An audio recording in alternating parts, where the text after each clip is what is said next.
I'm Smoke Knipe. I was the founding pastor at Advent. I served as a pastor here from 1986 until 2001. I'm Jane Smith, and in 1984 we learned that a new congregation was going to be starting, and we called the district office and got involved with some of the initial meetings in the planning of a new congregation that became Advent. And my name is Brad Smith. I am Jane's husband of 32 years, and I was also involved from the beginning when Advent was first formed, and it's been quite an exciting journey.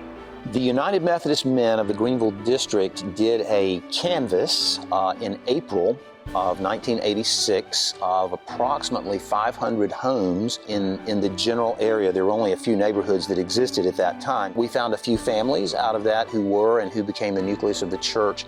And so we actually set up our first worship service in the Heritage Lakes Clubhouse in June of 1986. And my memory is that there were 17 people at that service, which was not really a whole lot. And honestly, they would tell you not to start a church that way today, but we just really made it up as we went along. And fortunately, God worked through all the good things we did and all the mistakes we made as well. A typical Sunday when we first started meant that we had to get the Heritage Lakes Clubhouse ready for worship. So we had a sandwich board sign that said Advent United Methodist Church, and we would take that out to the street. We would haul chairs up to the second floor. We would put up a partition that we had created to separate nursery from small children. We would put up a banner over an exhaust fan, which was our focal point. We did all of our music with guitar, with Smoke singing, and we had these little booklets that we had put together that had all the words. It was a vision that this church would be a vibrant community of faith, a place where children and youth were raised in the faith as disciples of Jesus, a place where people worshiped with joy, a place where everyone was welcome and there was warm Christian friendship, and where people went out to serve in the community and in the world. Definitely major changes were, first of all, building the first building that we had on this campus.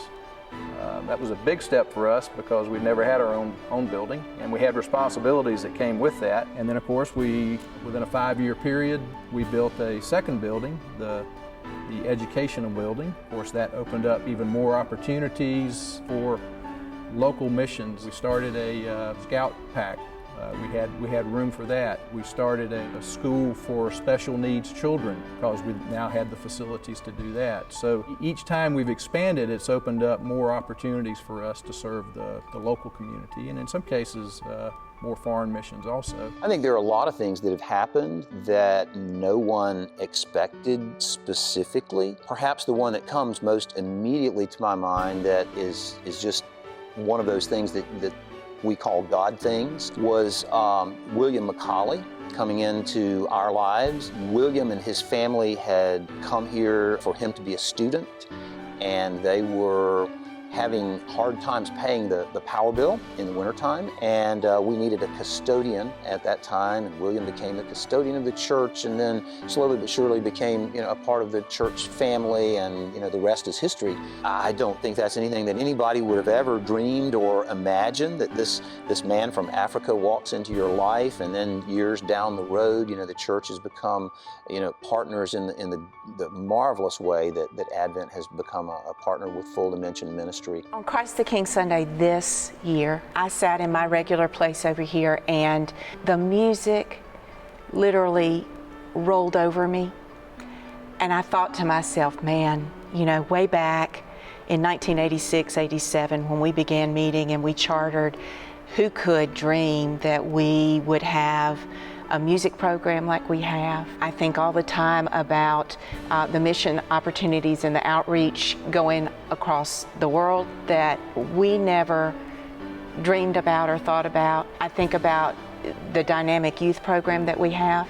I would say that from our past experiences that Advent has always stayed focused on the right things. Missions, discipleship, being open to all people, being welcoming. I am confident that in the future we will continue to be be focused on those things. I would say that this experience, being part of Advent for so many years, has changed the way that I look at God and His faithfulness, because I've seen so many opportunities where we weren't sure what the answer was going to be, and God provided. And so for me, my faith is stronger, it's deeper.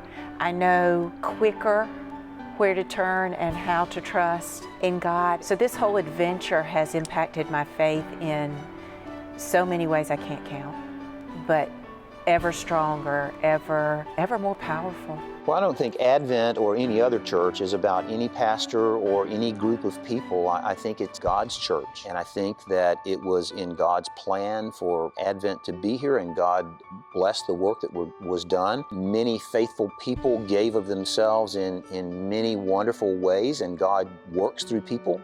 But my excitement about the future of Advent is that God's Spirit is with this church. There's really no telling what the future holds. I think God opens up the next door, and you walk through the next door, and then you find yourself in a totally different place with totally new opportunities that you didn't imagine. So I think the thing is to step out in faith and walk through the next opportunity, the next door that God puts in front of you.